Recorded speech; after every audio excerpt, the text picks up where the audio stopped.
Hello and welcome to Won't Be Forgetting That, a podcast talking about all the most awkward and embarrassing experiences of people working in the arts and entertainment industry. I'm your podcast host, Seb Muirhead, and today we have a guest. They are a director, a screenwriter, a co-founder, Max Bryce. Seb, thank you for having me, mate. I'm kind of nervous about what's going to come out of my mouth. And That's all good, mate. As all our listeners have heard before, I fucking hate editing this thing, so whatever goes in, we're not editing it out. So you better watch what you say, mate. I'm joking. Great. We can edit out anything you want. No worries. You'll see. I think I'll just... What do they say at the start of some shows? Where they go, we have changed some names for legal purposes. Insert someone else's name so you don't get in trouble with the real person, but I'll chuck in like a Brad Pitt or something like that with way more star power that'll definitely come after you. Yeah. Perfect. I do just want to say before we start as well, we are recording at Max's place, and last time I was here, you were recording me in your bed for a sketch, apparently. And I say apparently because I have not seen that sketch be released yet. And my first question would be, what was that for? For my own entertainment. Fuck, perfect. No, all right, I'm more than happy with that then. It was one of those ones where it was like, hey, we've got everyone for the day. What else can we throw in? And then like didn't really write it well. Didn't film any more of it, and it's just sitting on a hard drive. It could come out one day. If I get bored enough, which I often do, I will cut it up. And it was just the close-ups of certain parts of me. I don't know if you could post that on Instagram. That's what I was wondering as well. I'm still working out how to pixelate stuff, so because there's a lot of pixels will do. Yeah, I did ask him to say that before he came on the podcast, so thank you very much. Excellent. But yes, speaking of I was going to say pixelating, but not pixelating. Speaking of awkward and embarrassing things, yes, you got anything that you really want to start off with? I usually like to tease out with like the kind of not so embarrassing stuff and leave the super salacious stuff to the end. But this is one of the podcasts where I know none of the stories going in, so I'm super excited to hear all of them. Yeah, all right. Well, I'll switch the order then. I'll save for like the most. I wouldn't say like it's the best, but it's the most like dramatic and the most good. I want to hear painstaking from my point of view. Fuck yes, but the relishing in that. The one that made me laugh, and it was a really awkward encounter, was I wrote a pilot for a show, and I was so keen on it, and I still kind of am, but I thought what I've heard a lot throughout the industry, and even got a cool story where I got to travel and study in America for a bit, screenwriting. Oh, fuck yeah. And I had a meeting with I already feel like I'm dropping things at the moment. Oh, please. This podcast is all about dropping names. I drop as many as I can. I had a meeting with the head of comedy at Comedy Central. Oh, fuck yeah. Head of production, everything. He was the big dog. And I went in there and I didn't pitch him anything. And he kind of I think he ended up, a 15-minute meeting turned into an hour, which was great. Oh, nice. He said to me, see these scripts behind me, and there was like a pile of maybe, a meter in the air of just scripts, pile of scripts. And he goes, I'm not going to read any of those.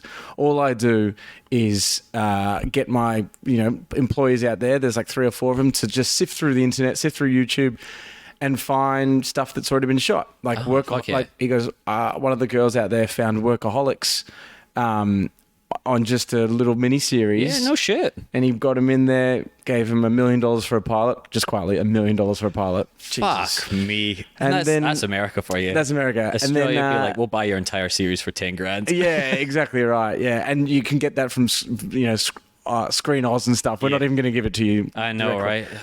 Anyway, so and then they go, yeah, well now they're 8 seasons, whatever, however many seasons, and they're all A-lister actors now. Oh, disgustingly famous. And I'll give it to them. They're funny. It's great. Yeah. So good. So the takeaway was you can write all you want, but we're in this like time now where you can make stuff too, like without it being expensive or really having many excuses, to be honest. I mean, there's so many of them coming up just now as well. Yeah. And like it has given birth to the TikTok comedians as well, which is a stain on society, I'd say, but there's a lot of really good stuff coming out of it as well. That's a whole different conversation. Yeah. But the thing that annoys me there is when someone gets famous for their one little shtick on TikTok and then they get a show and then it sucks, and people don't realize you can have your little shtick, but writing, like, you got to do a lot of studying on how you can build out a whole series and a show and everything. Anyway, so I was like, cool, got this pilot. Let's shoot a scene just as a teaser. Yep. So we can get, and like I rewrote it to have a start and an end. So it felt a bit more like a short film. Yeah, nice. But it was just a screen test, really. And I always had this one older comedian in mind who's been around the traps for 30, 40 years. I will not say his name. Okay. I was going to say, do you care to mention? But anyone who knows of the notorious heroin junkie, who's a functioning heroin junkie. I think I know what you're talking about as well. I decided he would be the perfect person to be this. The synopsis of the show was... there's housemates and it's haunted. Oh, okay. The house is haunted by the dead owner, who is just a sad guy who wants to talk to people. And he's also kind of lived a life, so the young guys who are living their life in their 20s can go to him for advice. The problem is he's not a good influence. No one else can see him but the three of them. And he can go everywhere with them and things like that. And he's just like the comic relief saying, you should do it instead of, you shouldn't do it. And like the devil on the shoulder rather than the angel. Yeah, in kind of like a party life kind of way. I don't know if you've ever seen Big Mouth, but it's kind of that the subconscious, like when that came out, because I wrote it years ago, I was like, oh, that's the kind of character I was thinking of. Anyway, at my house, I invite people over to shoot the scene. He comes over. Oh, so you got him, did you? Yeah. He said, sweet, let's do it. I mean, from all things I've heard as well, it's not that hard to get him. No, it was easy. I had to get him there. I can't remember if it was an Uber or someone picked him up. I was going to say that sounds about right. I said I'd give him some cash. Everyone else was just like cool to just do it. Yep. As a bit of a fun project. And anyway, he turned up and he was high as a kite. A real method actor. Anyway, it was like, we'll put a bit of makeup on, and we wanted to do this like weird kind of horn growth just to kind of make him look not human-y. Oh, like a bit demon-esque or something. Yeah, okay. we weren't clever enough to kind of do that thing where you can make him look transparent or anything. So I was like, That's fucking hard to do, in all fairness. Oh no, okay, let's just whiten him up like like a ghost and just like put a horn on him, or I don't know. It doesn't really matter. Again, this is what the exec said. He goes, it doesn't have to look good. We can make it look good. Yeah. Just need to tell a story. Like, you need like the good bare bones of a show. Yeah, exactly. Yeah. Production wise, does not matter. Just make the story and the characters and all that good. Cool. So we kind of put a little horn on him, got him going. The funny thing is though, crushed the lines. Like, good on him. Far out. Like the highlight of the shoot was just him coming up with these lines, because I think he was just in that state of like not caring and not really with it. Not sure where he was. Yeah. That it was so passive and so like nonchalant and dry that it was hilarious. It was so good. Then he kind of got on the tail end of a high and he was like coming good. Yeah. And then he ducked off to the bathroom. He must have done it again. I don't know what he did. Whoa. And he got himself, like, can I swear on this podcast? Yeah, please. He got himself fucked. He was just... like too far gone? Yeah, and he sat down, he fell asleep sitting up against the wall. Like he was sitting against the wall. My dog came over. He was mouth kissing my dog. And, I don't know if you've ever been in a situation where it's like this giant elephant in the room where no one really knows. No one knows what to say. Yeah, so we're all just kind of standing around like, I don't know if we can keep going with this, or do you wake him up? Do you chuck him in a cold shower? Yeah. Do you just put him in a taxi? And I've also known he's always been like this. So yeah. I was like, I wasn't concerned. Yeah. I was like, this is just a bad casting call from me. That's the problem, isn't it? 'Cause you're like, he's perfect for the character, but also the problem is that he is the character. He's too much the character. Yeah. So, man. Yeah. So that was rough. And then towards the end, I was like, I think we're just gonna have to I'm gonna have to creatively edit this differently. Yeah. And we kind of got something together, but it was a bit of a like. You feel like you can use brownie points with some of these people, like these friends that are actors. And then you kind of go, guys, do you want to do it all again I in know. a couple of weeks without that heroin guy? Yeah. Did they know I should stop calling him the heroin guy Yeah, as well. I know, I suppose. it's a bit harsh. But did all the other actors know him and were kind of aware of? No idea. Oh, Because far out. I think I have a lot of friends in the comedy world Yep. who all know everything about him. But Yeah. All the people that I got for this were more actors. Yeah, okay, So they okay. weren't really aware of him. He's NIDA trained and he's a superstar. Like, Yeah, right. And he's brilliant. still doing things till this day as well. And again, like, just the best actor by one of the best actors I've ever worked with. Just a liability to say the least, and so that kind of put a bit of a dampener on that project. That sucks as well, because like it was a really good project. Yeah, I was And I know really what keen on it. you mean as well. I've asked so many actor friends, be like, hey, do you want to do this little thing? Which, like, a lot of the time it doesn't really go anywhere. And especially like when you're up and coming, or when your friends are up and coming. I'm still hopefully up and coming. But when your friends are up and coming, they're happy to do projects. But when they're consistently booking roles and working on TV shows and films, you're like, hey, can you come and see, or come and do my little dog shit thing for free? And they're like, oh, sorry, I'm flying to Sydney next week and then off to LA. And you're like, oh, okay, then it's fine. Yeah, I know. That's you just gotta hope they don't get us too successful. That's it. Yeah, you need to find friends which are good but not too good. Yeah, and pull them back down when you can. Yeah, they're attractive, but they're not like superstar attractive. So they're like passable on camera. And yeah, you always want to be the best on camera as well. That's what I'll say to anyone, any budgeting actors out there as well. Yeah, Make sure you're better than everyone else in your projects. No, it's good. I think I work with a lot of people early in their career, especially like a few years ago when we were doing little projects with small brands, doing like comedy skits and stuff. So we were working with budgets so small that there was nothing, we couldn't get like the best, but we were getting young people that were like, here's some actual work. Oh, fuck, man. That's work. And then, ideally we're like we were just a small stepping stone in the right direction. Yeah. And I do a lot less of that now, and I enjoy much more working in bigger projects and things like that, and working I've on things tried, with budgets. with budgets. Yeah, Yeah, no, it's nice, isn't it? It's and funny. I've tried that. to pull people, anyone who's kind of helped pull them across into bigger budget things. So I have found that as well, because I've done a fair few things with people that were like up and coming as well, and they are happy, if they liked you, are happy to bring you back onto their things if they do get bigger budgets or other stuff as well. And the same with yourself, you can try and bring them on and help each other out. So like, it is good to do the smaller things sometimes. Yeah. But then I don't know about yourself, I've done some things where I'm like, fuck, I would like to just burn this camera so this is never seen. Oh, yeah. Some things, like, especially because I come from more of like an acting background, so you do certain student films, especially when I first moved to Australia. I did certain student films just to get a bit of like an idea of the Melbourne industry, and I was like, fuck, man, that's rough. dog shit.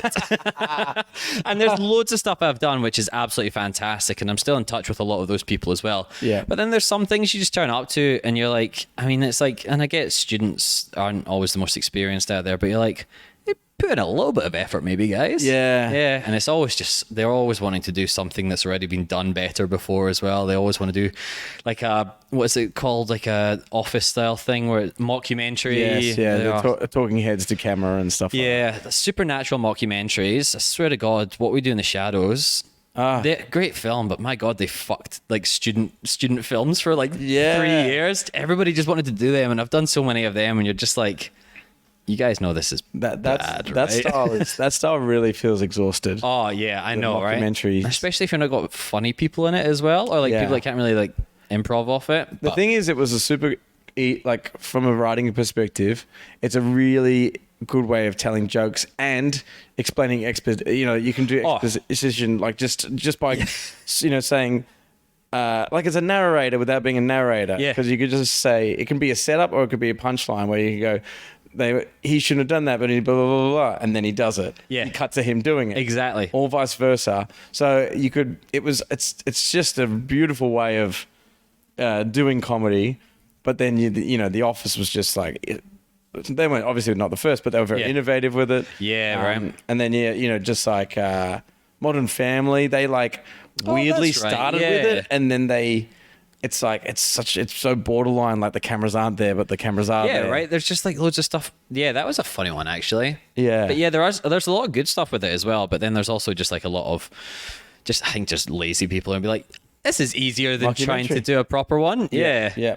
Because you often have to find a way to explain or do exposition that's not we're always trying to find a way of doing it. So if it's not a narrator, that also feels lazy. I know, right? Yeah. Then you've got to try and find just a sounding board for the protagonist to be able to like bounce off and, what's a newish way of doing it? Which is hard. So tough because like so many times you just need to get some of the small things out of the way, especially up the front of the TV show or the film or the project or whatever. But just having somebody going in, hey brother, haven't seen you in 5 weeks. And you're like, that's just lazy. Well, the other one that I was in a writer's week last week for a show. Hopefully we're filming at the end of the year, and we joked about how like that. Like the opening credits of a movie, and they cut to the kitchen bench, and there's just a bill that says overdue, and they just cut to the overdue bill, and you're like, I guess they've got money issues, struggling, and it just slow pans across like family photos, and then at one point there's a family member missing. Oh, they've left. Yeah. It's like, oh god, it's just the pressure now. It's like it's such a crazy world where everything each year is more of it's getting done. So you either got to just kind of reinvent it, because geez, it's close to impossible to be uber original with some of that, like especially the beginning exposition and also the style of the show. You need to be some sort of like auteur, which is like, I've taken like a little bit of this guy and a little bit of this guy and this 1930s director that no one's ever heard of. I took a twist on that, and you're like, that's fucking exhausting. Oh yeah. So yeah, anyway, that was my first story. Yes, no, thank you for that as well. Did the project ever get released, or is it hidden anywhere? No, it'd be on a hard drive somewhere. Oh, okay. Well, I'll post that on the Instagram afterwards for anyone that's interested. You can message the main guy. The only thing is, as soon as I show anyone, we're gonna know exactly who that is. Oh damn it! I'm gonna have to bury that project. Well, you can message Max privately and ask who it is if you want. I'm sure you can meet me at a certain place and I'll show it to you in person. Yeah. So no one ever has it on under file. A shady underpass at night time. Yes. You just show it on your iPhone. He's probably gonna. The thing is, he'll be there too. Yeah, he will be. He'll be asking for $50 under there. I'm sure any comedians listening know exactly who you're talking about as well. Yeah. But I'm sure he's not listening. That's the main thing. That's the main thing. So we're moving on from possible overdoses onto something slightly lighter topic, hopefully. I think so. I think I'm going to change one of my stories to hopefully make it more interesting. Nice. That's what I want. Doesn't have to be truthful, just interesting. Hopefully inspire, but more of an inspire angle before I go to my final disaster. Well, felt like a disaster one. Because especially if young people listening to this, this is the first time I went to I was in a full-time job and I wasn't backing myself, and then I took a leap to back myself, and it changed my life. Oh, okay. Changed the trajectory, changed everything into working in the industry. Because I was... Sorry, go on. No, I was going to say, so a full-time job as in a full-time... I was a marketing assistant. Oh, okay. At at this kind of relatively biggish company. We were doing a lot of TV ads. We were doing a lot of content, bits and pieces and stuff like that. Oh, nice. This is 2009, 2010, so it was a while ago.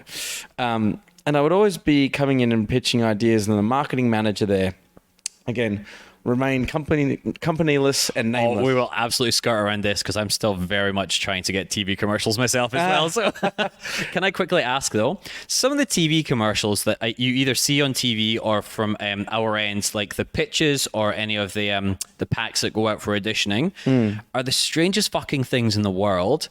Are people writing them like thinking that they're groundbreaking, or are they like an inside joke sometimes, or like what's the reason with the auditions? Yeah, or even just the TV commercials themselves. I mean, the auditions especially. I've said this on previous podcasts. I swear to God, some of them are just big inside jokes, and they're never actually for TV commercials. And there's like a bank of all the casting agents just every Christmas party laughing at people doing certain auditions. But even some of the ads, I'm just like, this is fucking bizarre, mental. Yeah, well, I think because you're working in such a short amount of time, like. when you count 15 seconds or 30 seconds, when you're cutting that, it goes so fast that you can't really do much story. If any. So people have almost turned to like bizarre executions or bizarre scripts to almost shock more than kind of just like grabbing people's attention straight away, and then you're like, hey, buy this fridge. Exactly. That I believe that's probably working a bit more than trying to explain, because it's whenever you get one of those briefs when you're writing, it's like product. This is the product that we need to sell, or the tool, or I don't know, mainly just like the product, let's just say, and then also we want it to be entertaining. So there's two things pulling against each other. Right. We've got to do stuff about the product, but also you have to entertain.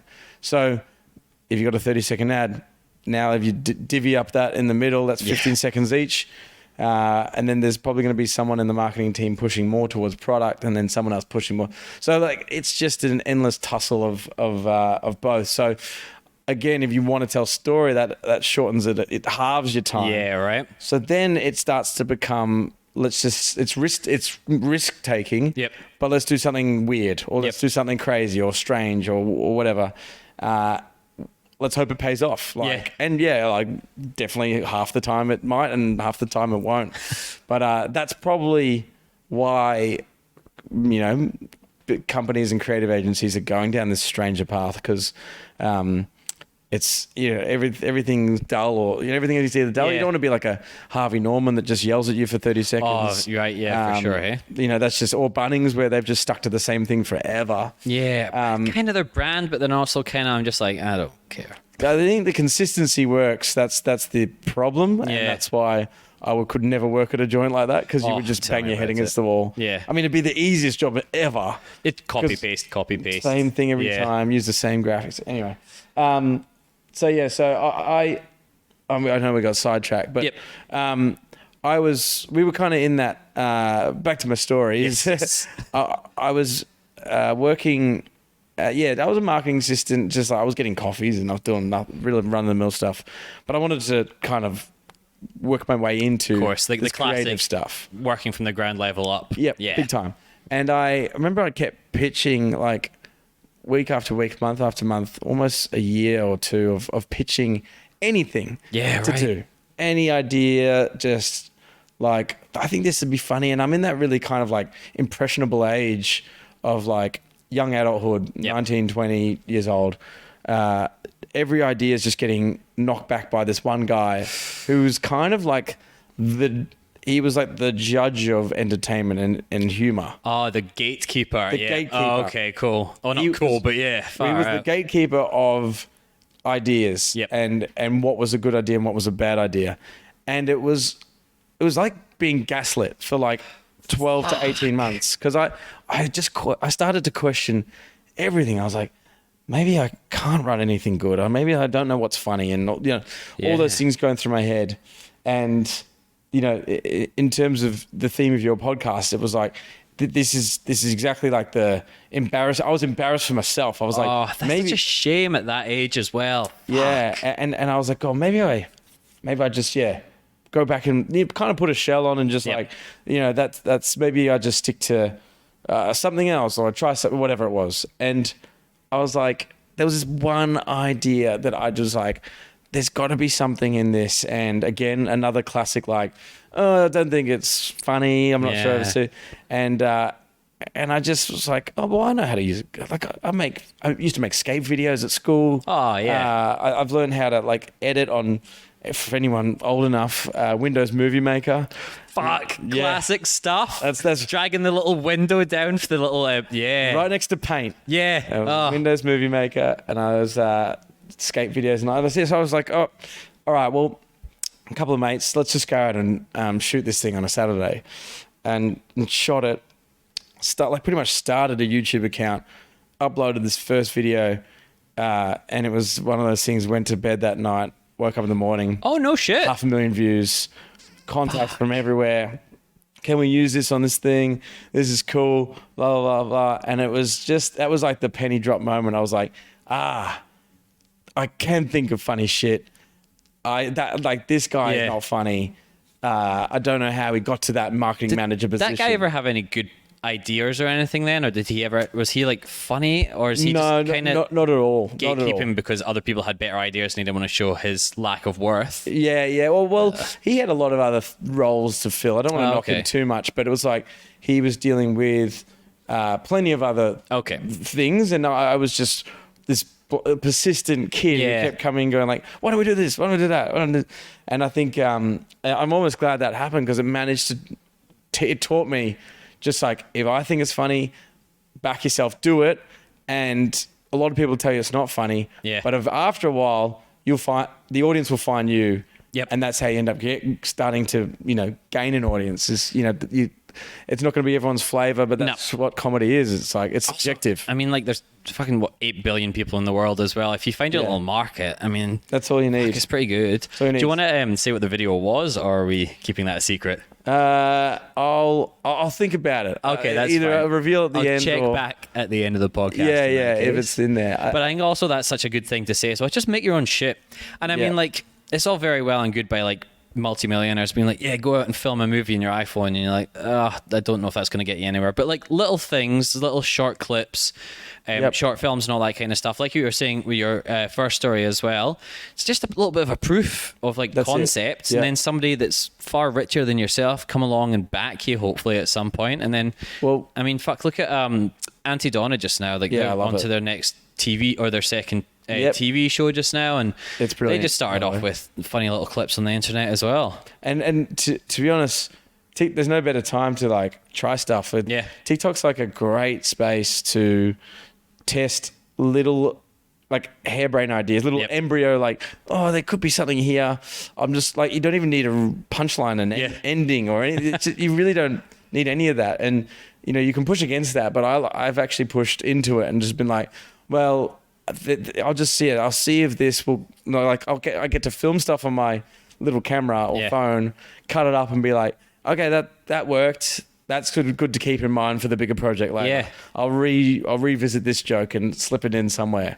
It's like the open mic when you're going along trying out your jokes, except it's for like the filmmaker or whatever. So you can just chuck it out there and you're like, if this doesn't work, I'm just going to fucking delete it and nobody's going to know about it. Exactly. Well, to be honest, you don't even need to delete it. It just goes down the grid. Oh, it's just fucking lost forever. It just gets lost at the bottom, somewhere middle, bottom, and who gives a shit? I'll be honest, I've deleted a few YouTube videos of my old stuff. Just looking back, this will be a nice little embarrassing thing for myself. Mortal Kombat shot in Australia. I know that. 5 years ago, probably. Yeah, I know that. I'm friends with Josh Lawson. Oh, no shit. Yeah. Oh, awesome. Kano. Yeah, nice. Yeah. So I put in an audition for the first one, and that was before for anyone that doesn't know, I'm a graded stunt performer now. Sick. So it was before I did any of that training. And looking back at my audition video, which I posted on Instagram as well, my God, that's fucking dog shit. So bad. That's great. And I was so proud of it at the time as well. But I suppose it's like what you're saying. It's like you just put stuff out there and people see it, and then nobody will, like, if it's the worst thing in the world, somebody might save it. But like it was just bad, and then it slowly moves down the grid, and then I thought I'd delete it because there's just fucking dog shit. It's just me and my friends flopping around in botanic gardens in Melbourne. Oh, now I really want to see that. I don't know. Great. It's maybe somewhere. I mean, whatever the casting office. I'm sure they did. They watched the first 5 seconds. They're like, No thanks. Pass. Funnily enough, never got the call up for Mortal Kombat. So, and I think the second one's shooting just now up in Queensland. So I've heard that. Didn't get a phone call for that one either. So Mortal Kombat 3, if you're listening, get me on there. Send him that video again. Yeah, I'll redo it. We can chat. Yeah. I'll come in. I don't care. Just chuck loads of fucking prosthetics on me as well. I'll do anything, honestly. I'll be a runner. Do you want some coffees? I'm a barista. Anything. I'm fucking desperate. You give it to him in like a stunt way? You do a backflip off the coffee table? I do a roundhouse kick to them for it, and I'm like, here's your latte. I just kicked a executive producer's latte into his face. Fuck. Like I've done worse than good here. Oh, that's great. Yeah. So anyway, that's the essence of that story is, just if you want to do, like, just back yourself in and right. Stuff like, don't let anyone control there are no creative gatekeepers. Yeah, no such exactly. thing. Yeah. Just go shoot stuff and make stuff. And Don't listen to old people. What do they know? Huh? old people. Honestly, how dare they? Yeah. But yeah, it's so easy. Coffin dodgers. I like to Exactly. call them. How dare they? Get out of here. Retire. Give us some jobs. But yeah, it is so easy to just put anything out there yourself now as well. Oh yeah, I love it. It's great. It's the best. It's the best time to be doing this stuff. Yeah. Plus all the streaming game as well. Like there are so many players in the streaming world and platforms and there's a lot of hunger for TV at the moment. So Yeah. it's good. It's a great time. You used to have to.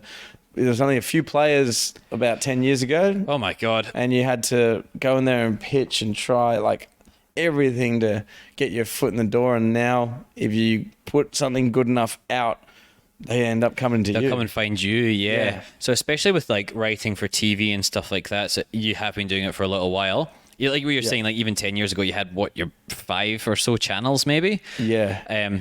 Did you ever find they took anything of? I don't want to say the stuff on them wasn't interesting, but it was all very much paint by numbers for the most part, really, wasn't it? Like some sort of police program. Somebody moves up to the country town from the city, and they have to work on their dad's farm or something like that. Like a lot of those shows were very made for a certain demographic. For sure. Well, the irony of what I was just saying is when we started to again back ourselves in, and there was a couple of us like Elliot Loney, Troy Kinney, and a few others, we just started to make a little pact with ourselves like, let's just start any idea, let's just start shooting it. And we were making sketches weekly, our subscribers are going up, everything was kind of cool. Yeah, it's great.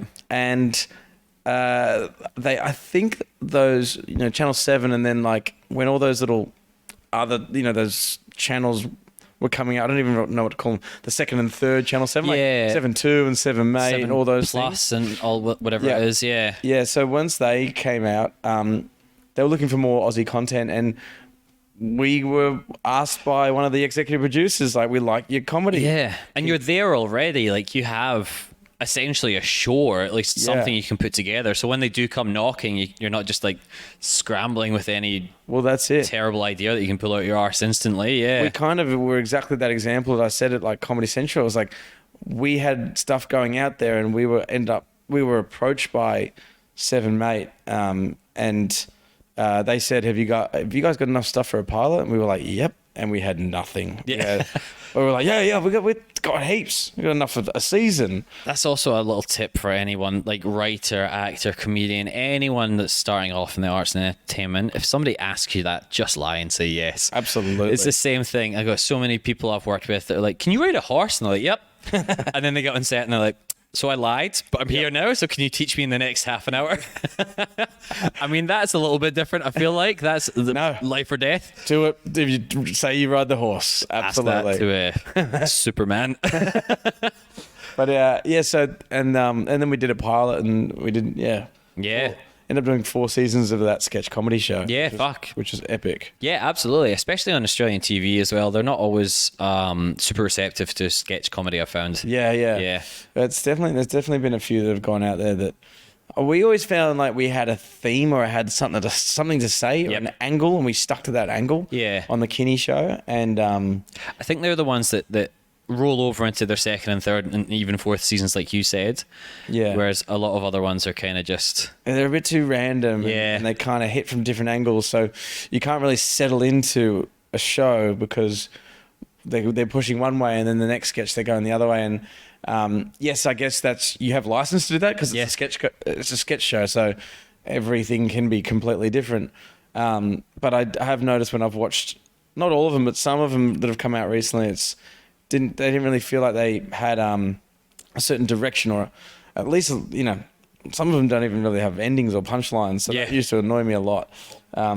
Kinney and I would, we're kind of the head writers on that show, and we would always push hard for endings. Like, throw the first ending out, throw the second ending out. What's our third? Like, if we couldn't do the 2 obvious endings, what would be the third one that could really like twist it all and give a nice hook that made you like people not see it coming and go, oh shit, that's because that's like having a joke without a punchline as well. I did some extras work years and years ago on one of the ones, like one of the Australian sketch shows, and we spent this entire day filming this one sketch, And then I was like, oh, okay, I'll watch the show. And I was like, where is it? Where is it? And it just rolled over the credits because there was nothing in it that was funny.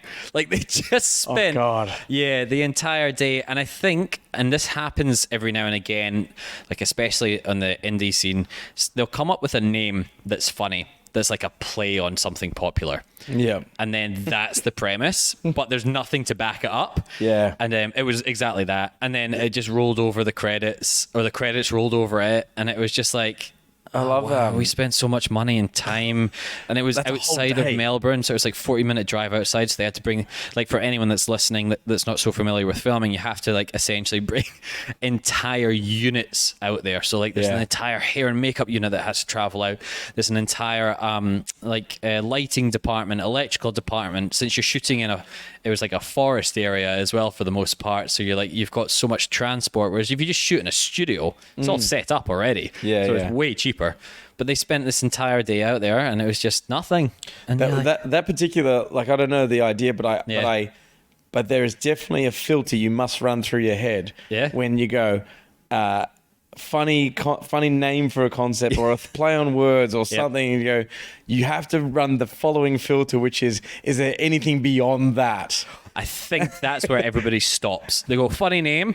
That'll Done. do. Yeah. Let's go. Do you want to write the sketch? Do it on the day. Guys, get in the trucks. We're going out of the forest. You've just typed the header on your Microsoft Word document 97, and then it's just print, and then you'll write the rest on the drive out there. We'll ad-lib it. Yeah, it's fine. Yeah. That's painful stuff. And it was like what you said, they had a narrator over the top of it as well. There you go. That's when you know, like, when you can't fix something, you start adding narration into it. You add a hat on top of a hat, and then you're like, this is just too much of nothing as well. So it's too little at the same time. Yeah, that's painful. Yeah, that show never came back for anything else as well. Well, I can segue into this kind of final one, which is part of the sketch world. Oh, very nice. Are we naming anything here, or are we still keeping it nice and vague? Well, I don't want to be a Debbie Downer, but it's the COVID's involved. Oh. Yeah. Oh. I know, which we all love. We love to talk about 2 years later. Oh, I still love hearing about people making films and TV shows about that sort of stuff. Stand-up comedy as well. It's great when people start telling COVID jokes. Well, protests in the city, I still love them. Man, well, we all here at the moment, but I can see the protesters from my balcony, and Max every has a Saturday. Front row view of these. I don't mean sound rude. Absolute freaks. Oh, it's nuts, and I've slowly watched them. So they still meet every day at midday. Every Saturday at midday. Yeah, of course. You don't want to interrupt your working week. It's your weekend activity, obviously. So they get there at midday. I actually think. And I have a little bit of empathy for these guys. I think they've just never had their click, or they've found their people. I know. So what it's managed to do is find a lot of these kind of outcast kids and adults and people. This collective, the fringes, kind of. And they've kind of got themselves together. And if you've ever played weekend sport in a team, you literally it actually just feels like they get together like they would play footy. Yeah. And they've just kind of like, all right, guys, ready to. This is going to be a big day. This is their Sunday league. This is it. Yeah. This is exactly it. So then they go and like close off, like they protest and they go down Burke Street and they go around the city and it takes an hour and a half or something. And then they get back there. And I think they all pat each other on the back and they're like, chalk up another win. Well done, everyone. Yeah, right. And then they go. I don't even really think they care what they're talking about anymore. I think it's just nice to get out of the house. It's getting out of the house. Yeah. That's all it is. I honestly reckon like one guy would have a sign and then across the other side another girl would have a sign, and the guy with the sign would be like, she doesn't know what she's talking about, and she would look at him and say, he doesn't know what he's talking about. Yeah, I know. I don't even think they align on much anymore. So but they get to hang out together. They get to walk around the city. Yeah, they shout about their 5G and their microchipping and their Bill Gates and their and then they get back conspiracies. And then I think they just go back to someone's house and put tinfoil hats on or something. I'm not Yeah, sure. exactly. And then- So anyway, that's what but I think on my last head count that I did on a Saturday, oh yeah. I think there was only like maybe 18 of them there. Oh wow, dwindling So, yeah, numbers, huh? they're really dwindling. Yeah. I'm kind of excited to see the last one. Like That it final becomes a bit of like a reverse Hunger Games. Like It's that final one left, and they're the one that wins. yeah, they Yeah. win. Well, they win freedom because that's all they chant. Exactly right. So yeah, Freedom from all their friends. excellent. But anyway, okay. Yeah, sorry. I won't talk like too much about the old COVID for anyone with PTSD from that whole 2 Everyone years. then in that case, yeah. But it was the last season of the fourth season of Kinney, Oh, nice, yeah. and it was in full production. Everything was underway. So it's a really fun process.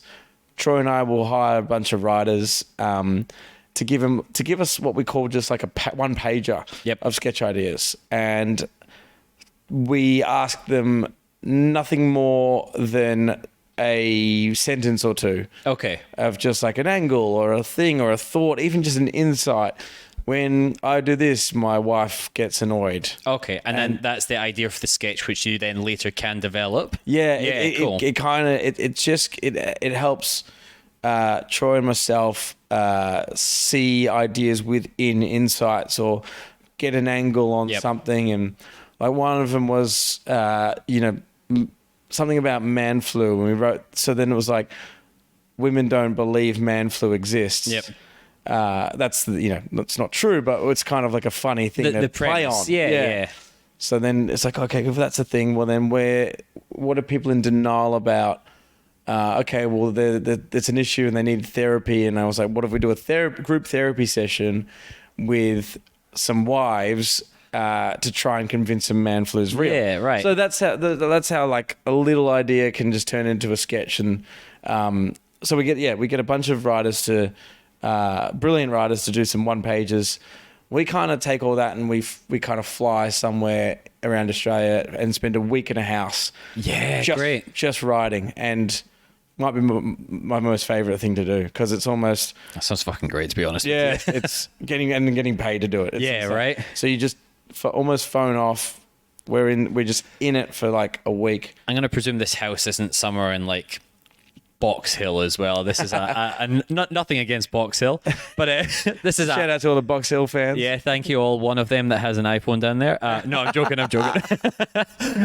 But this is presumably a nicer house and a nicer location, somewhere that's good for the mental health as well. Mooloolaba, Queensland. Oh, yeah. So a lot of beach stuff, a lot of going to get some like seafood, coming back, and Yeah, it's just the beautiful. best. I can't wait to do that again. So anyway, we go up there, and that's the writing block, and then over the next like month or so is revisions. Plus, you send all the scripts out to all the departments, so then they have to either build, source costumes, build props, all that kind of gear. Really bizarre conversations like. Yeah. When you say man dressed as penis, what kind of penis were you thinking? And you have to have full adult chats with other adults about Man dressed as penis. what a penis costume should look like. So that's a lot of fun. So everything was very normal. And In that context, yes. in that context, in terms of how that kind of production happens. Yep. And then it got to the pointy end of like pre-production going into a 14-day shoot. Oh wow! So you do after the week of writing. Yeah. It's 14 weeks of shooting every single one of the sketches. Yeah, I was 14 days of shooting. Sorry, days, not weeks. Jesus. But there would be between the writing and day one of shooting, probably over between a month or two, or maybe definitely not a month.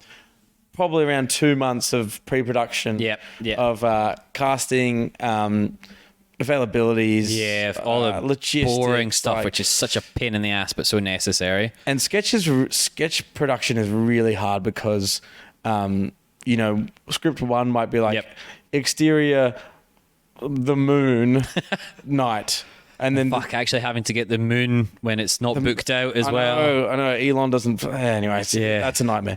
But then script two just might be like interior pub, and Yeah. So that So there's the first AD, Andy Campbell, brilliant guy. If anyone needs a AD, nice. He takes the 100-something scripts and has to spend months, almost the whole time breaking them apart. Assistant directors, and I think nobody really knows what they do that doesn't work in the industry. They have a fucking nightmare. It's of a unbelievable. job. Yeah, it's unbelievable. Crazy what they have to do. Way more important than almost anyone else there. Yeah, right. They're literally the ones that keep everything together. So for anyone that doesn't know, I mean, for any production, you can have a first assistant director all the way to like a third assistant director. Yep. Who the third's usually like essentially wrangling cats or keeping the extras in order, checking in people with parking and this and this. The second AD's trying to keep everything together. The first one's kind of your go-to instead of going straight to the director, and they're also the one that's kind of like scheduling everything and making sure everything is going according to plan. Also, the one in your ear when I'm directing the Kinney stuff. One in the ear has to carefully say we're running behind. Yeah, it's without pissing everyone else off. I know, because it's like we're an hour behind, but you're also trying to get something, and usually it's the elements have been against you the whole time. Oh, if anyone's never shot in Melbourne exterior or like outside, fuck me. Yeah, I know. It's just a nightmare. But this guy, he had to. Speaking of a nightmare, like 100 scripts, he'd have to find any interior bathroom scenes, any of them, and kind of put them all like, okay, we can shoot this on day 2 at this house. All the bathroom stuff happens here. All the pub stuff happens here. So it was probably the biggest nightmare was for the makeup and costume department, because in a single day, where all the lights and cameras and everything would be set up, like we kind of had problem solved. What's harder? Is it harder to change costumes and makeup? Yep. Or is it harder to move all the lighting and cameras and all of that from one room to another, scene by scene, and try and shoot it chronologically? Yeah. Or keep in the bathroom and run the actors and into a makeup truck or a costume truck and bring them in. That ended up being the solution. Well, that's the solution that we were happy with. That's the solution with most as well, to be honest with you. Yeah, well, it was... I thought sketch, you don't have to be as... The production values don't matter as much. Yeah, it needs to be not distracting, but like it doesn't have to be Oscar winning. Exactly right. We're not trying to backlight too much because it might put a nice tone on the back of the head. Like that shit doesn't matter. It's just got to be funny. So there was a lot of debate whether or not we can move cameras and leave people in costumes a bit more, but it just wasn't feasible. So a lot of the time the AD was planning for a lot of costume changes and also to try and shoot one actor in a chair while we're filming them. Oh, so you have bump them out, and then we're shooting and then we're getting handed the sides for a script from a completely different sketch altogether. Yep. So then you'd have to quickly reread the sketch and be like, where are we coming from? Yep. Like, what's the setup to this and what's the ending? Or this is the ending. We're not shooting the start for another week. So it's like, oh, cool. We've got to try and keep that in mind while you're shooting. That is an absolute nightmare as well. Like, just purely from an acting standpoint as well. Sometimes, like what you're saying, you're only on a certain location for one day, and you've got like one scene which is 3/4 throughout the movie, and then another scene which is right at the start. And you're like, this is just like trying to get in that headspace, and then yourself directing and stuff as well. Actually trying to be like, what the fuck do we need from this as well? Yeah, well, and then you skip forward to that week, and you just got to try and remember, how were they walking? This is how it was ending. Did they have now we're doing the cup start. in their left hand as well? Continuity needs to be on top of that. And you're like, they're walking in this way from the bathroom that we shot in another place. Yeah, which isn't the same bathroom as that house. Yeah. And also, all the other departments, props and costume, their continuity of like making sure they got the right thing on or holding this, and so it's a logistical nightmare, but it's also heaps of I love it because it just feels like a massive puzzle. It does, doesn't it? It's like they say, it's always like high level problem solving. Yeah, constantly, which is epic. Which I like, and directing that, you kind of are the one that really has to make all those calls. For sure. There's just hundreds of questions every hour from everyone, and having knowing the script so well and knowing the vision that Troy and myself had so much for every single script. It never felt like there was umming and ahhing. It often was just like, I would love this to happen. But also you have to compensate a lot for sure. for every element without, because I always wanted to run like a really fun, light set where there's not much stress and pressure, even though there is a lot happening underwater, but you really want to make everyone feel comfortable and compromise and without affecting the end result too much. And as the director as well, yourself, the entire production is running on you, like resting on your shoulders, but you don't want to show that. You want to like lead by example. Yeah, I found some of the best directors are like, they're not the ones that are like in like Video Village or whatever having a meltdown because then everyone else is so fucking stressed. Yeah. They're the ones that are in there. And like, I get it as well, like sketch is fun, obviously. And then some other heavier subject matters, you probably don't want to be dancing around in the middle in between takes and stuff like that. But like, if you're positive, at least everyone else is happy to be there. Everyone else is positive. Yep. And especially for comedy, like you need that kind of, you need to give license to not only the actors, but a license to the crew to kind of come in with their ideas too, without feeling like they're like, oh, this is going to be a stressful thing to ask or suggest. You want it to just be an open, like, yeah, let's do that. Actually, that would be great. And also a couple takes in. What if we try this? Like I really loved having that kind of collaboration on set, especially from like certain crew members as well, because like obviously everybody that's acting in it or writing it or directing it's funny, but then you'll get some of the most offbeat, strangest, and I mean this in the like kindest way, crew members you ever work with. Sometimes will come in with an offer, like even if they just whisper it in your, I've had this a couple of times as well, whisper it in your ear and you're like, fuck, that is absolutely hilarious. You do it and then the director's like, yes, and I'm like, it was just that grip. He just told me to do that.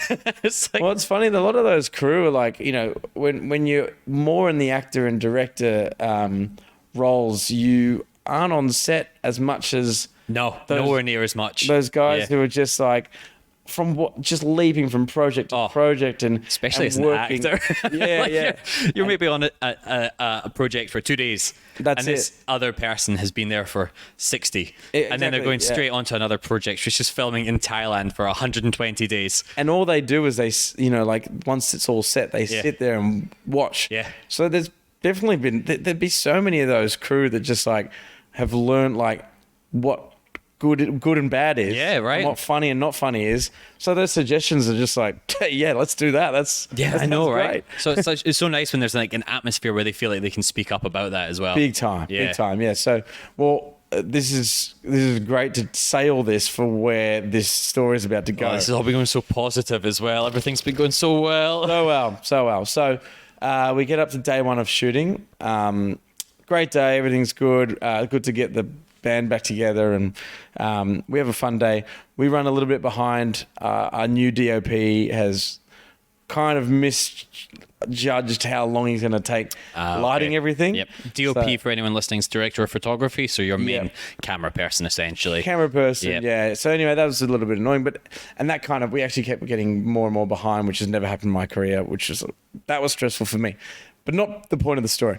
So this whole like COVID thing, and there started to be videos of like, I remember one in particular of a man in China who just like collapsed while walking down the street. Yeah, right. And it was like, oh shit. And bear in mind, try and take your brain back to when this was just kicking off. When was this, if you don't mind me asking? I think it was Feb 2020 or something. Fuck, what a scary time that was. Yeah. I shot a TV commercial then, and there was like whisperings of it on set then, and then 3 weeks later the entire country was shut down. Well, that's it. So we were right in that cusp, right around there. So what happened was 14 days of filming. People just started to get their like in between takes and in between setups. Yeah. Just getting their phone out more often and checking news and Twitter and things like that. And this kind of like eeriness kind of started to develop on set. Uneasiness. Yeah, it felt almost like the end of, not the world necessarily, but the end of what you knew as comfortable living. Well, that's it. And it was when we thought maybe like one and two people might die. I know, right? This might halve the planet. Yeah. Like it was that kind of, again, so hard to fathom years later now. But it's 3 years later. Like, it's not even that far back, is it? Yeah. And yeah, it's crazy. So so these kind of thoughts were coming in, and day after day we were still filming, and then it got to this real. I'll never forget. I was in a bedroom when we were setting up for something, and there would have been about maybe 12 to 15 people in this bedroom. Okay. It was a pretty small room. Yeah. All lighting, getting everything ready. And this is before masks were even a whisper yeah. of a thought No as one well. knew So what- everyone's breathing directly into everyone's mouth. And then I looked up and I went on to news.com.au, and its first thing was like a four person by 4 meter rule. oh, And I was shit. like, what does that even mean? Yeah. And I clicked on the article, and I was like, what is, I don't even understand what even this concept is. when that first started, nobody did, yeah. And I was like, it means that you have to have this essentially social distancing. Yeah. And then I looked up and I saw 15 people in a tiny bedroom. And I was like, this is not a good sign for this show. No. This is not ideal. So anyway, word starts getting around that people aren't comfortable filming anymore. I'm a little bit more selfish where I'm like we're so close. I know, and that's it as well, because you're like, if this does shut down, maybe it'll never happen again as well, yeah. And you know how we were just talking about all the out of order stuff. Like we can't really put a show together at the moment because there is too many unfilmed, like there's too many pieces You just of have the scenes puzzle. missing from so many things, yeah. So many scenes missing. So I start getting word in the ear from the AD. Again, we talked about like keeping everything calm. The AD's got this like real interesting approach that said, we're going to have to call a meeting at lunch. And this is, let me try and remember, this is day 9 out of day 14. Yeah. I think, and it was the conversation, the hands up in the air at lunchtime is, do we work over the weekend and finish filming on Wednesday, or do people want their weekend and we try and finish tomorrow? We'll try and finish on Friday next week. This was like Thursday or Friday the week before. Anyway, and that's like, but lunch is in an hour. Yeah. All right, cool. Thank you. And actually, we're back into filming. That must have been great for everyone on camera as well. But then no one else knew. It was just me. Oh, just yourself? Yeah, so I'm just getting because the executive producers have had this chat. Like, yeah, right. They're trying to work out a way to shoot the show before we get shut down. Oh, for that was sure, the lingering thing is our set's about to be shut down. Yeah. So anyway, lunchtime we go. We didn't do a hands up. Yep. It was more because we didn't want to embarrass anyone. Of course, yeah. It's really like that's some pressure on people that may or may not want to do it. Correct. Yeah. So it was more just like this is the scenario. Tell Andy or tell one of the producers yes or no. Yep. Work weekend, finish Wednesday, or take the weekend off. It got voted in the end that we were going to have a weekend, and. Which is so fair. Oh, absolutely. Because it was I'm not weekend rates. It was just more just like you wouldn't be paid any extra. It was just trying to get the show done. I know, and that's a problem as well, isn't it? Like, like you're giving up your weekend and exactly supplemented for it essentially. So, and to everyone's credit, like I think it was whatever you wanted to do was fine. Oh, for sure. Uncharted territory stuff. Oh, the classic phrase of that year. Yeah. Yeah. So anyway, we have this weekend. We rearrange all this stuff because so the weekend I didn't almost sleep a wink because we were like, what's the most important stuff we need to shoot next week? Yep. For if we get shut down at one point. And one was we had Andy Lee from Hamish and Andy. Yep. He was shooting on Thursday or Friday. We brought him up to Monday. Yep. Because we were like, we just want to we have to get him. We need Andy. Andy's got some great stuff, and we were shooting a lot of we had him on Tuesday, sorry, and we had just great standalone sketches, so we didn't need him any other days. Oh, so you didn't need him in a bathroom in the first day, and then exactly because we had him for one day, so it was like, let's just put him all the stuff that we shoot in one location.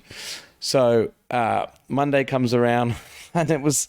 Maybe the worst day on set I've ever had in my life. Oh, I can only imagine as well. Far out. Over the weekend, everyone's next job got cancelled. Yep. Oh, I remember that. Just the constant, like, I'm so sorry, we have to postpone. Yeah. Until when? Don't know. Yeah. Maybe never. Yeah. So it was like, hey, Colin, how's your weekend? He goes, just lost my next 6 months worth of work. Cool. Hey, Sandy, how was your weekend? Same thing. Yeah. Anyway, let's go film some comedy, huh? Yeah, I know, right? And you're like, it's so hard. It was just so bad. And again, it was just, I just felt like pretty defeated. Yeah. Anyway, the last day was with Andy Lee. We'd all called it. So on the day, I was like, all right, let's just get through today. Everyone be careful. I think we were doing mask. I don't know. Can't even remember. And I remember that on day one, we're all having buffet lunches and, and like hugging each other. And of course. You're sitting rubbing shoulders with everyone. Yeah. The last day, the runner handed out our pre-packed lunches in a hazmat suit. Oh, wow. And it's so funny as well because you're like, that's a bit overkill. But at the time, it was like, I think this is what life is now as well. Yeah. I think this is it. So, we had the hazmat suits and we all had to sit in different corners or outside in different corners, nowhere near anyone. Yeah. And the last thing we had to do on the last day was a couple of scenes in a hotel room, and we had a skeleton crew because a lot of people just said, "Nah, I'm not keen." Yeah. So like the bare minimum. Bare minimum. A couple of people were just like, "Fuck it, let's just do it." Yep. So we did it, and then we cut a bunch of sketches and we strung together. And then when you're allowed one person, I was Troy's intimate partner. Oh, that's a nice little story for the end of that. Yeah, exactly. So, because I went over with a camera to shoot the opening of a couple of things.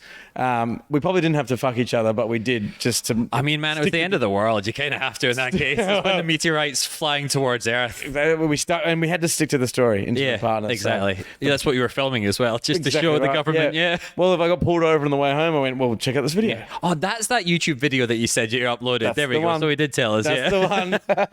There's the callback. So we had to piece together a thing that, to be honest, towards the end, like it was riddled with. It was just such a tough project, and it was really tough to get like.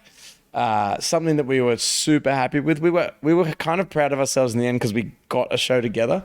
You were actually able to put something out. We got a season out, but it was really shoestringy and like stuff that we usually would have like trimmed or cut. We had to leave some fat in there to build the 21 and a half minutes. To have, your actual time. 6 episodes across 21 and a half. And we got there, but and then I think there was a little bit of, it just never really felt like we were going to go again. Yeah. And it got close, and I done, for different reasons, I wasn't that keen on doing another season. More because sketch comedies, 4 seasons in, it's a lot of... Yep.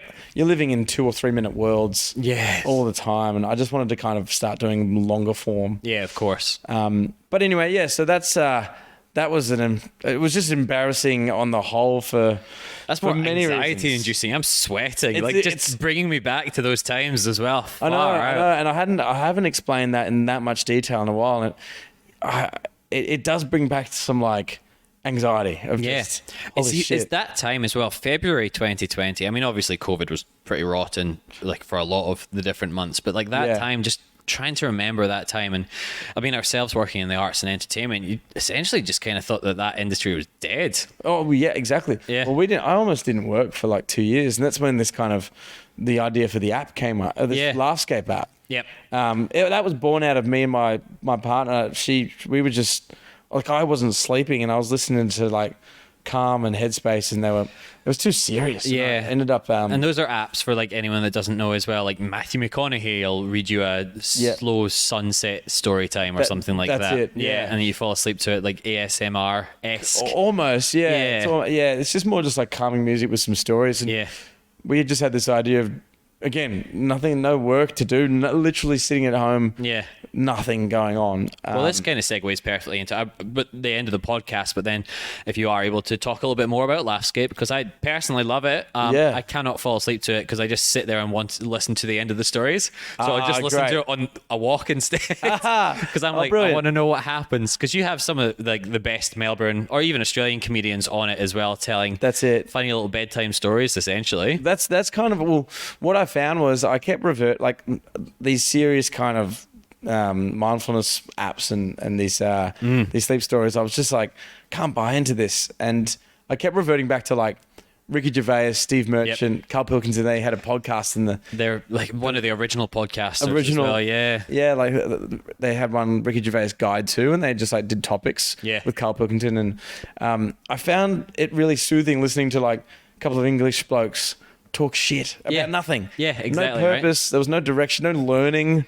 And you're not bothered if you fall asleep because you're like, I'm not listening to like a talk from fucking that's it, Stephen Hawking or whatever. Like, this doesn't matter. So again, this kind of like almost like a problem solving thing. I was saying to Leah, my partner, I was like, there's some like, why am I not falling to sleep to the thing that you're meant to fall asleep and the thing that you're meant to keep awake and falling asleep to? Yeah. And I was like, and I just kind of was workshopping, and I was like, oh, because it's about nothing and it's just light and entertaining, and then I go, what if there was a funny version of these apps? And we're like, nah, there must be something out there, right? And there wasn't. Nah, there's not, is there? That's what I found so amazing as well when I first got onto it. So I actually got onto it before I met you. Yeah, right. I don't know if you still sell them, but I bought one of the sleep headbands. Yeah. Those things. Do you still have them? Still got them. Anyone that's listening, check out. I'll pop all the links in the show description. Check out the Laughscape headbands. Yeah. Far out. They're great because I love to fall asleep listening to things, but like headphones in and they get tangled up and they fall out. But it's just like I never wear this outside, obviously. No. It's just like a headband with a couple of ear flaps, I suppose you'd call them. Yeah, like and then just like speakers inside them. Yeah, so you can lay on your pillow and not hurt your ears too much. Yeah, and you can wash it as well, which is great for us really sweaty nighttime sleepers. And so that was like a byproduct of it. And we were sitting there with nothing to do. Yeah, and all of my friends are comedians. And it just began to tick every box we've always wanted. Yeah, right. Which is just like, we love trying to run a business. We love, and this was like a digital, so there was nothing physical besides the headbands, but that wasn't part of the thinking at the start. No. Mental health, employing my comedian friends, like it was really cool. And from a business point of view, subscription as well, it was kind of, that's always been something that's been great. And it just became this like tiny idea that, again, when you've got nothing else to do, just built and built and built and built. And we went and did some like app, they call it roadmaps. Oh, cool. Where it's almost like building it's like the blueprints you get for a house. Yeah. It's kind of like that, but for an app. Because I don't know much about this world. And they essentially, like, they built this thing where, I forgot its name, but it's almost like, here's a page, this is a page, and it's got 5 buttons. Oh, yeah. You press that button, it opens that page, and that's got buttons. So it's almost like this... Like a block... I imagine it's called. Like a family tree. Yeah. But turn it on its side. Yep. And that's how they show you, like, this is how all the buttons lead to these pages and this and that. Yep. So... you build one, and I was like, "Wow, cool! There's a fair bit to this." Yeah, right. And then and a lot of these like you get these blueprints, and you go, "Cool, I think that's what it should be." And then you pull the trigger. Costs us a fucking shitload. Of course, but I mean, it's a good app as well. Because I've got some friends that made apps, and I'm like, I will never use this. This is horrible. I appreciate that. Yeah. Well, we just continued to like. A lot of ideas me and my partner have had, like, because we're always thinking like, what's the thing we can do? Yeah. One that was like we got close to was, but it's more of a novelty idea, waterproof whiteboards. Oh yeah. In the shower, so you can write your ideas. Oh, your shower thoughts. Yeah, fuck yeah. And it was like, there's something in that. And then it was like, that's also very silly. You could sell that as that'd be a fucking perfect novelty gift for Father's Day or something like that. Exactly. Yeah. So, and then it was like, then you got to try and find like a factory in China and explain it and do all this. And I was like, can't be, I don't believe in the idea enough. Yeah. This idea, the Laughscape app idea, was the one that was just like, every day we were growing more in love with it. And it was it's like, this is really something that I think, and we started to ask people like, how do you fall asleep at night? And it's such an interesting conversation to have with friends because no one ever asks friends that. I genuinely never asked my friends that. That'll be my first question. And it's so like, there are not many people that lay in bed on their back, close their eyes, and fall asleep. Genuine psychopaths, that's what I'll call them. I don't know how you do that, honestly. I need to fall asleep listening to a podcast or a stupid little YouTube video that's playing in my ear or something like that. Yeah. Well, I'm very similar to you. Yeah. So, one of those psychos is Leah, my partner. Wow. She can just turn. Be careful. Yeah, I know. She's lovely. I've met her. She is very nice. I go, put the knife down. Yeah. Every now and again. But no, she just turns on her side and you can count down from 10 and she's off. Wow. I am jealous, honestly. Such a restless sleeper, yeah. So annoying. That's why I kick her while she sleeps. So anyway. Yeah, no, good. Wake her up. That's why you had kids as well. Yeah. You can wake her up. Kids. Just keep having kids so we don't. So she doesn't sleep. But if I can't sleep, she can't sleep. Yeah, exactly, right? And then no one's sleeping in the house. No one's sleeping. Everyone's unhappy. Perfect. I've created the perfect environment. Yeah, the perfect family. Pure pain. So then we did that, and now that's been a really fun kind of side project while the world opened back up and we're back, filming stuff again. So yeah, nice. It's great as well. I genuinely do recommend as well checking it out for anyone that's listening. It's still on like most app stores as well. Yeah, the Google one and the Apple one. Apple one, yeah. Nice. So like check it out. There's free ones or subscriptions on there as well. There's free trial. You can give it a 7-day little whack and exactly. Don't like it, don't do it. So that's perfect. Some personal favorites: Mahalia Brown. Ben. Lomas. Other Ben. Russell. Yeah. Love them. Yeah. They're Ben Russell. Yeah. So I'd suggest checking them out as well if you can. Yeah. But he does there's so many different ones on there. His kind of theme is like being bored to sleep, talking about noodles. And you can just go for like half an hour. Unreal improviser. Yeah. I have to say, talking about every type of noodle and how he'd cook it. And it's just so stupid. I know, right? But it's like, again, like I'm sitting there and I'm like, I want to listen to this. Yeah. I don't know why. Well, that's it. I've got a reverse brain or something like that. But yeah, I'm falling asleep to important podcasts and then staying up listening. We're like, oh, noodles. Ramen noodles. Yeah. How did he cook these? Oh, Ben, tell me about your noodles. Yeah. Anyway. That's a bit of an insight into you there. Yeah. Oh, God. I hope Ben doesn't listen to that.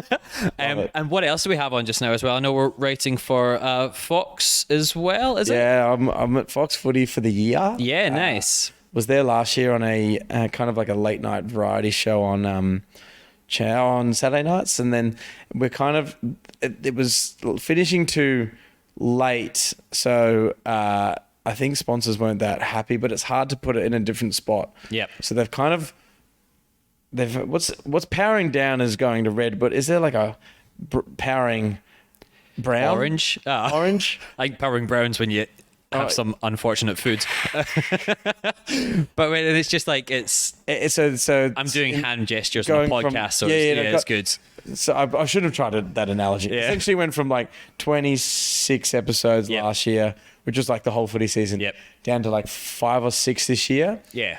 It might be similar next. They really like the show, but it's just too late and they can't compete with live sport. So there's not really many spots to put it. So they're kind of having it as specials this year. Yeah, nice. And then the following year, every Saturday night game will finish at 9:45, and then they'll have it back all season. Oh wow! So they really enjoy the show, so it's just a timing thing.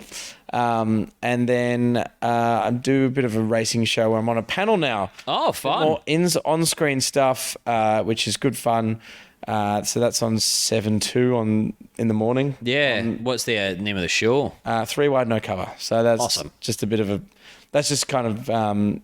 It's fun. Real good testing ground for segments and bits and. Oh, nice! So it's a bit more of a variety show as well. Variety show, yeah. So I get a fair bit of creative license there to try stuff. Awesome! Which has been awesome. Really good fun. So those two things at the moment. TikTok is just something just chipping away in the background. Oh yeah. Do you want to give out the old handle? Oh, what is it? Max.price3. Yes, I'll double check that, and all of this will be in the show notes as well, just in case we didn't get that right. Yeah. Max Price on Instagram. Max Price 3 on Instagram. 3? Oh, who the 1 and 2? 1 and 2. Don't worry, I'm looking for him. Well, Max Price 1 and 2, if you're listening, go fuck yourself. Deactivate your accounts. Yeah, they're shit anyway. Yeah, we'll have a conversation. We'll change some things around. Yeah. Perfect. And then obviously you got your Laughscape as well. Anything else or anywhere else people should find you?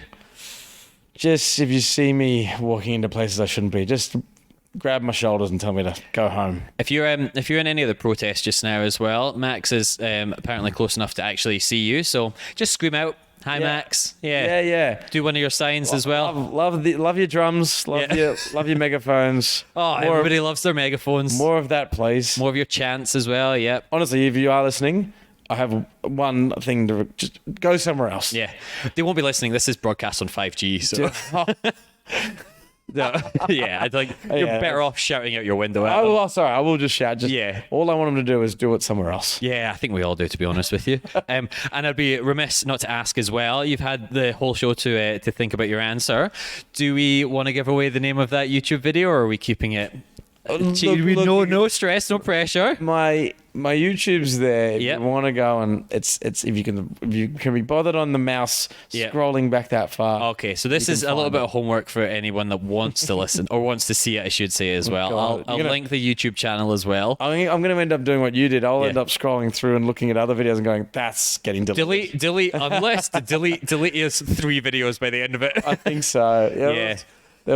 There's some real naive 21-year-old me just being like, "This is funny," and now I'm like, tell me about it. Not funny. I'm so happy when I was a teenager that it wasn't easier to film things because I was like, "Fuck it, just be awful." Yeah. I'm probably a decade away from something on that channel getting me cancelled. But we're all days away from that, from anything. To be honest with you, So I've definitely. true. I am. I'll tell this story super quick. I know we're finishing That's the all right. No, that's podcast, all good. but I did this. I won't name the show, but I did this show which is, one of those ones that it was when I was newer to the whole acting thing in Australia. I didn't know what the show was, but they like to drum up a little bit of fear in the public, like one of those kind of. There's sometimes they're an hour long. Yep. I think that's probably. I think so. Yeah. Oh, yeah. Yeah, there we go. And they called my agent super last minute and like, "Hey, we need somebody to do this crime reenactment." I was like, "Yeah, okay, I'll do that." So I went along. God, I would love to be. Yeah. Sorry, that's it's a little side. Bucket list of mine is to be a reenactment crime actor. See what happens after this story. See if you've changed that. Okay. But yes, so I was like, "Yep, I'll do that." Super last minute thing. I went down to the presenter or the producer's house. I can't remember which one it was, but we went in there and like, it's okay. It's about home invasions just now. So you're breaking into this person's home. The presenter or producer, whichever one it was playing the victim, and I was breaking into the house. So like, wear a hoodie, like your classic like home invasion sort of stuff. Excellent. And then I broke in quotation marks into the house. And then like start screaming at the lady like you're robbing her, and I was like, "Oh, I've got a bit of an accent. Is that a problem?" And they're like, "Oh yeah, these people actually have an accent as well." This was the producer that said it, and I was like, "Oh, okay." I was like, "Who's that?" I was like, "Does he think I'm Irish? Is this the IRA?" I'm like, what's going on here? And then like I did it and didn't really think anything about it, and I was like, "Oh, it's actually on this week, so I'll watch this show." And it turned out it was the Apex Gang. For anyone that doesn't know who the Apex Gang was as well, was a and again, this is all like fear-mongering crap, which I wouldn't do now that I know what it is. But it's a Somali immigrant in quotation mark gang, which from Apex Street in wherever it was in Melbourne, and they'd go around and apparently do all these bad things. So I played an Apex Gang member on a crime reenactment. Incredible. Which I had a white face for. I just want to put that out there before anyone starts writing to me about anything. I'm not getting cancelled yet, but yes, that was my very quick little. That reminded me at the end not there. to do that. Yes, no, don't look any further back in my career though. But no, I've only ever had a white face. But yes, what a and also like it tells you this funny landscape of having to really kind of like no one knows how to kind of leap around these conversations where the fact that the producer just went like they also had an accent and that's all you knew. Yeah, I know, right? It's like, you can't delve any further into what this is, details and stuff. If it was now in my career, I'd be like, "What is this? Where's it going? What's it for?" But back then, I was starting out in the Australian career, and I was just like, "I'm happy to get any work and anything like that." Such a funny story. It's fucked. It is so funny. I am. Again, apologies to anyone that's mildly offended by that, but it's. It's so fucking funny. I couldn't not tell it as well. It just reminded me at the end there when we were talking about that. But yeah, you can't be offended because it's so stupid, so ludicrous. It's so nonsensical as well. Yeah, it's so unthought, and so many poor decisions were made. Almost a parody of itself. But it's not as well, unfortunately, which I think is also a bit of a problem with certain Australian stuff as well. And I'm only saying Australian because I live here just now. Like it's all over the world as well. But like, far out, it's fucking crazy. But anyway, that's an excellent note. That's a good the end of the podcast there. And it's the same. Seb doing blackface is what you're saying. No, I'll put up a photo afterwards of this. I've never done it. I'm not doing it on this podcast. Max, on the other hand, though, oh dear. No, we're all white in white face here. But yes, the same as every week. If you do want to follow the podcast on any of the socials, it's Won't Be Forgetting That Pod across Instagram and YouTube. If you want to follow myself, Seb Muirhead, Muirhead on Instagram. There's a few little bits in the show notes as well, which can genuinely help support the podcast.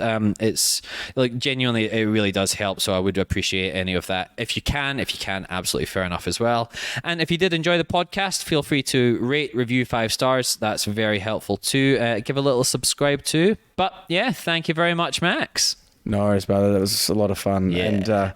And but also brought out some trauma from good. I'm glad that you can ruminate on that for the rest of the night now. I feel like that's part of this podcast. That's the only reason I do it. Is I get all these stories, I don't release a podcast, and I blackmail everyone afterwards.